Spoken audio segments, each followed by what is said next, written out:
When I was a boy, I was into all kinds of hobbies, but as a man, as an adult, I'm not into any hobbies. No, because hobbies are, by definition, pastimes. They are activities where nothing actually happens, nothing is actually produced. And at the stage of my life today, I am uninterested in spending time on something that doesn't give me something, that doesn't produce something. See, I'm 53, I'm about to turn 54. I have a finite number of years ahead of me. I mean, if I'm lucky, maybe 15. Do you think that I'm going to spend one of those years on some hobby that produces nothing, that doesn't produce any money, and doesn't produce any achievement? See, but so many guys, especially in our neck of the woods and the internet, so many guys talk about their hobbies, about how they devote a lot of time to their various hobbies, whatsoever those hobbies may be. And weirdly, sometimes they say that, when you talk to some woman, you should tell her about your hobbies and shit, as if that would telling her about whatever stupid hobby you do, woodworking or whatever, that would actually, get her wet and make her want to hop onto your cock. And that's not gonna fucking happen, man. Come on, right? But there are some men who talk about their hobbies, think that their hobbies are important, and more to the point, they spend so much goddamn fucking time on their hobbies instead of on something productive. You see, I'm not against hobbies per se. There are a lot of hobbies, activities, pointless activities, pastimes that are a lot of fun. Hobbies are really useful when you're a boy, when you're developing yourself, when you're developing your skills. When I was a kid, for instance, I did little plastic models of tanks and motorcycles and Formula One racers, that kind of shit, right? F-16 fighters in 148, the monogram ones. Yeah, I mean, I was into that shit, right? And I had all the crap, the paints and the cement, and I mastered a whole bunch of techniques. Retrospectively, all of those models, they got thrown into the trash decades ago. I mean, even the ones I spent all this time, I was so careful and everything, and in the end, just threw it away, right? That was whatever the cost of the model kit itself, plus all that time that I wasted as a 12, 13, 14, 15-year-old boy, but in fact, I didn't waste it. Not at all. Because see, when you're a boy, you're developing certain traits. And so certain hobbies, certain activities are very good at developing those traits. I look back retrospectively at my model making career, if you want to call it that, my model making hobby as a boy, as a adolescent, and I realized it gave me patience. The patience to stick to a task, a very delicate task that required a lot of care over a prolonged period of time. Because, making one of these models was not a simple task. It took you a long time to put the pieces all together, to paint the pieces perfectly so that it mimicked reality. That required craft. And that craft that I developed in modeling, it passed on, that patience, that stick-with-itness, it passed on to other activities like writing. Eventually, I became a writer. And as a writer, what do you need? You need patience to go over some scene or some passage, a paragraph, a chapter, a scene for a script, whatever the hell you're writing. You have to go over it and over and over it, revising it, slowly improving it. And that requires a great deal of patience and a certain kind of equanimity. A certain sense that, I just have to remain calm and just stick to it and keep on going. And these are traits that I learned by modeling when I was a boy. The hobby of modeling served me very well as an adult. But see, now that I am an adult, I have no need for hobbies. Whatever skill I might acquire from my hobby, at this stage in my life, either I acquired that skill or I never will. I'll never acquire it with any kind of competence. That's a fact, because you get to a certain age where, it's just harder to learn new stuff. Now I can't learn a language. I cannot learn a language to save my life, and I bitterly regret the fact that when I was young, when I was a boy, my parents didn't insist on me learning additional languages because they would have proven exceedingly useful today as a grown-ass adult. But in, let me see, what was it, 2011, I moved to Paris. And I rented an apartment long-term, and I took daily French classes. And at that time, I was 43, 44 years old. And I discovered to my chagrin that I could not learn French because I was just too old. There comes a point in your life where, you know, the dog is too old to learn new tricks. And so what are you doing with this hobby that you are pursuing as an adult? Are you trying to refine a skill that you already have? That seems sort of stupid. Why don't you apply that skill to something practical and productive? Are you trying to learn a new skill, a radically new skill? Are you really going to be learning it at this stage of your life? I mean, I don't want to say that you can never learn, because of course you can. You can learn more information, more points of view, and all the rest of it, but there are certain intrinsic qualities that once you reach a certain age, you're not going to learn anymore. Not really. And so your hobby is, what is it? It's a way to fill your time, to throw away your time. I mean, if we're talking about a hobby that doesn't produce something concrete, doesn't produce money, and doesn't produce something that can later be useful, then, well, why the fuck are you pursuing it, for crying out loud? I mean, in my own case, I have two hobbies. I have the internet hobby of making these videos, right? And I have my woodworking. Now, both of them have served me very well. Let me give you a little bit of a background insofar as the videos are concerned. This one hobby, see, it started as a hobby, quote unquote, but really the idea was I wanted to make videos for my kid. My kid, as many of you know, was born when I was, 47. And so, you know, by the time he's a grown man, by the time he's in his mid-30s, I'll be 80 and likely, you know, drooling or dead. I'm not going to be able to pass along the lessons and points of view that will be really helpful to him as a man. And so I decided I'm going to record these videos and pass along life lessons, as it were. At the same time, you know, explore this whole YouTube shit. And I started in, let me see, March, April of 2017. And by early 2018, less than a year later, I was thinking, you know, maybe I should wind down my channel. It's not really growing. It's not like a big deal, you know. And in the end, what happened was that in mid-18, right before I was going to shut the whole thing down, the channel exploded. You know, all of a sudden I became incredibly popular, right? I had all kinds of views, all kinds of audience, you guys, right?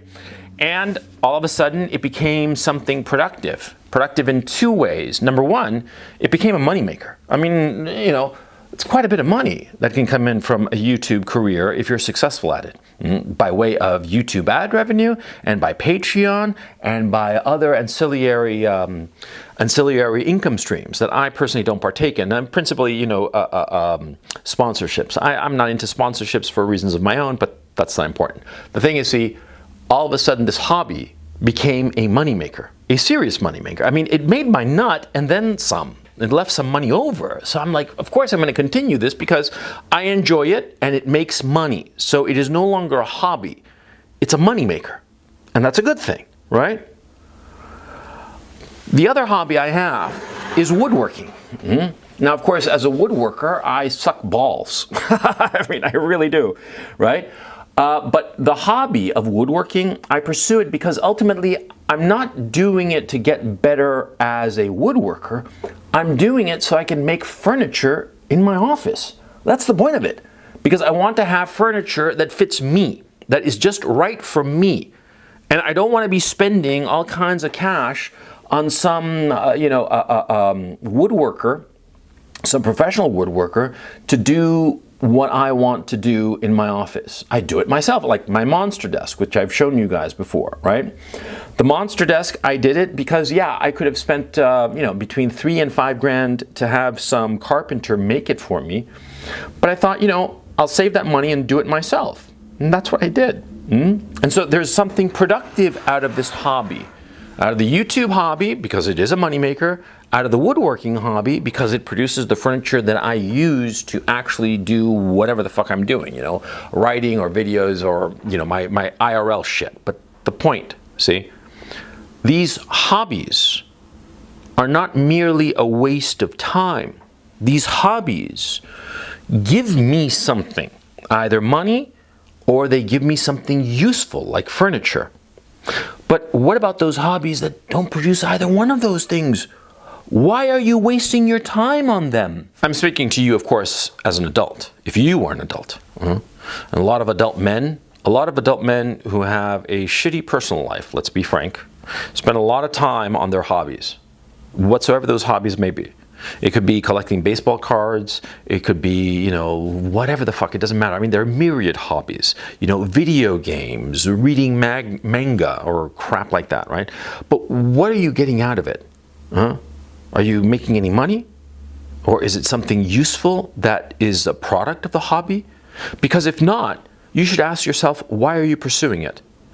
And I've come to a disturbing conclusion as to why so many men relentlessly pursue their hobbies.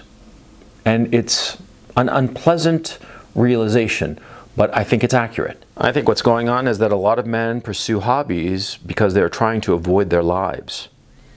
They can't stand to face their lives.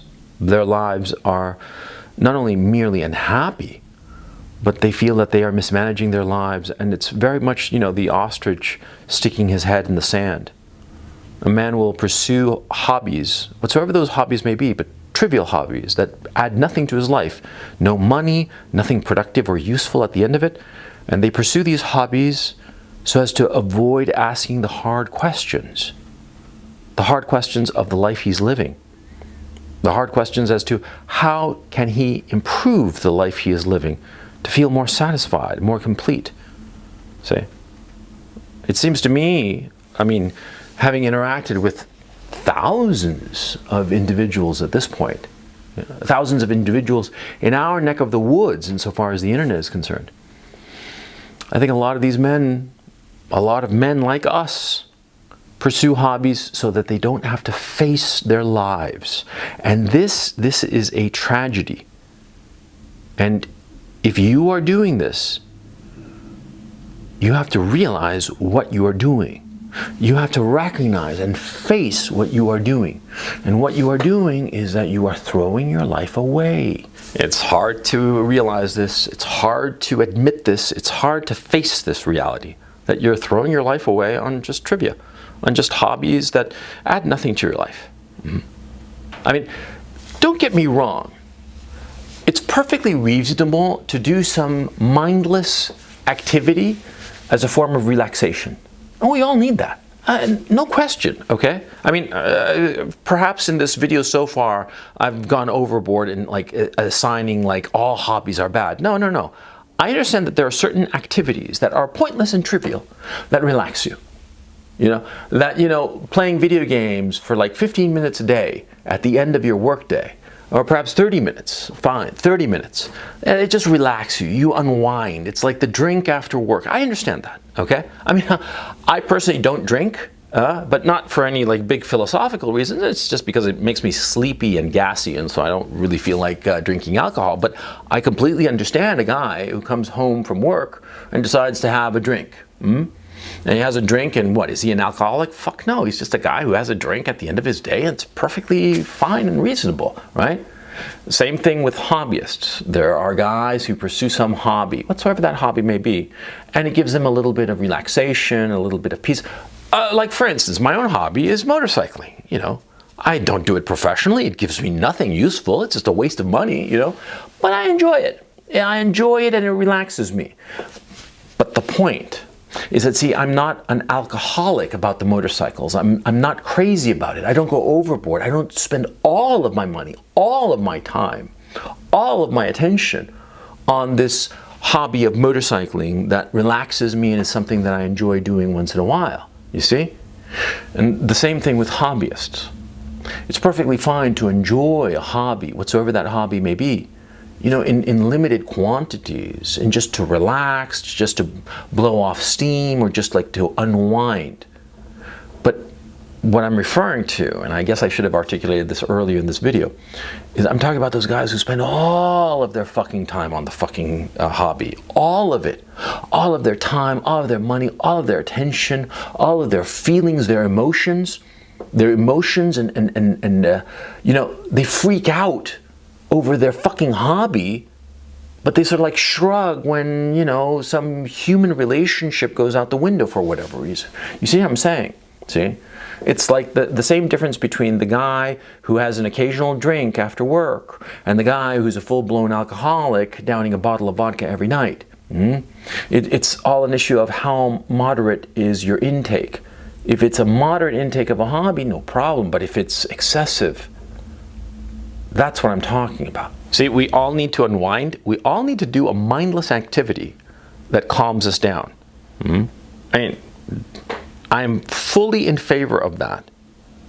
And I myself have indulged in various activities, woodworking for instance, which is mindless. And you have to give some care with it, of course, make sure you don't chop off one of your fingers, right? But, you know, it's mindless. And that mindlessness is relaxing. I mean, that is actually the basis of meditation. Meditation is all about focusing your attention on the one thing, intensely focusing it on the one thing, so that the rest of your mind can wander and relax. And there's nothing wrong with that. On the contrary, see? But I insist, the point is how much of your time and effort and money and attention are you putting into the hobby?